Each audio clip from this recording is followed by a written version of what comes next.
Climate change. Climate change का मतलब होता है climate change.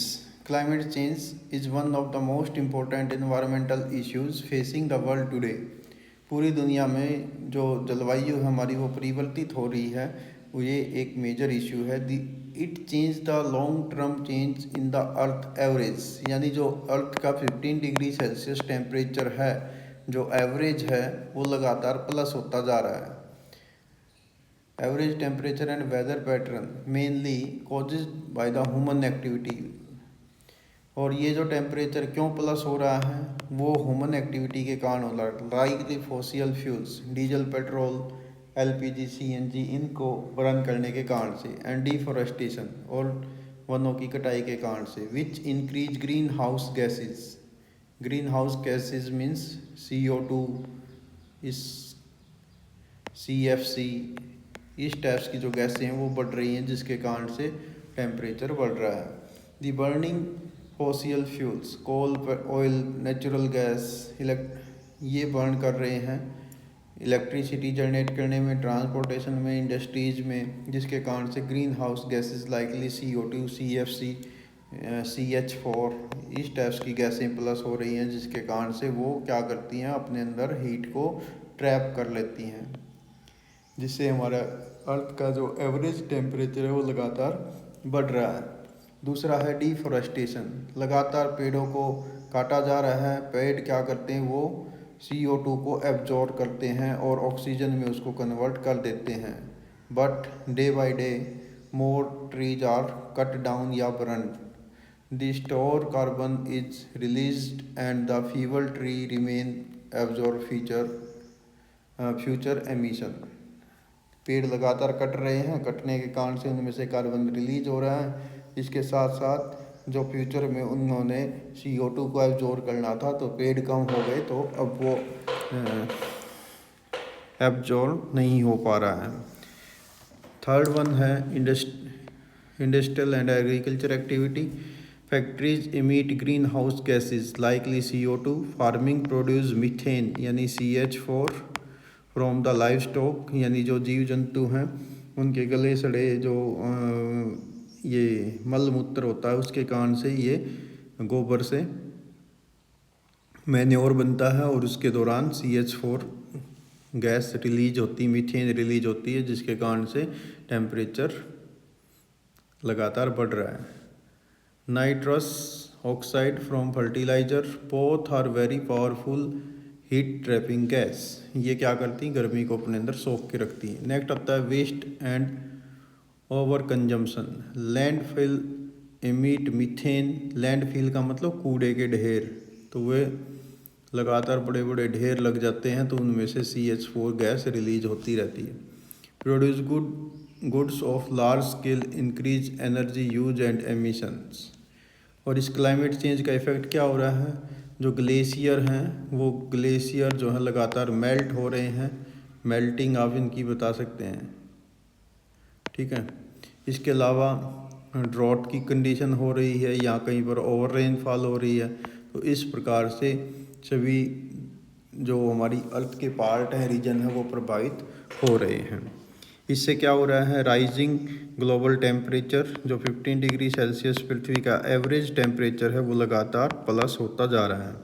Melting ice and rising sea level, जो ग्लेशियर के रूप में आर्कटिक रीजन में, यानी जो पोलर रीजन है, उन पोलर रीजन के अंदर जो बर्फ़ स्टोर है अंटार्कटिका में एंड आर्कटिक सर्कल में, वो मेल्ट हो रही है, और नदियों के माध्यम से वो बाकी के हिस्सों को धीरे धीरे डबो रही है।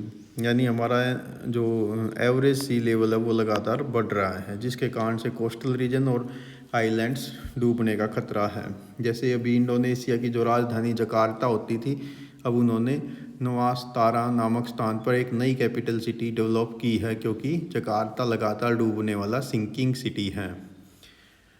More extreme weather, climate change होने के कारण से जो इंटेंसिटी है और फ्रीक्वेंसी है स्टॉर्म की, यानी जैसे साइक्लोन का आना, लू के लंबे दिन होना, समर सीजन के दिन लंबे होना, ये सब, या ओवर रेनफॉल होना, ड्रॉट यानी सूखा या फेमाइन का होना, वाइल्ड फायर जंगल की आग, जैसे पीछे ऑस्ट्रेलिया में, कैलिफोर्निया में लॉस एंजलिस अमेरिका में बहुत ज़्यादा आग की घटनाएं हुई। भारत के भी उत्तराखंड, हिमाचल प्रदेश में आमतौर पर फॉरेस्ट फायर की घटनाएं हो जाती हैं, जिससे वेजिटेशन, एनिमल एंड जो प्रॉपर्टी है, ह्यूमन लाइफ है, उसको लॉस होता है।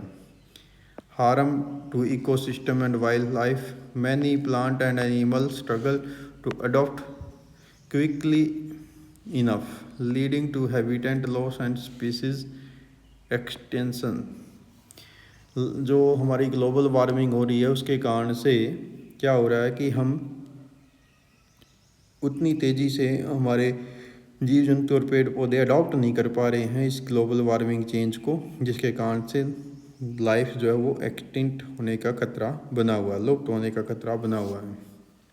इम्पैक्ट ऑन ह्यूमन, क्या होता है, फूड एंड वाटर की शॉर्टेज हो जाती है। क्यों?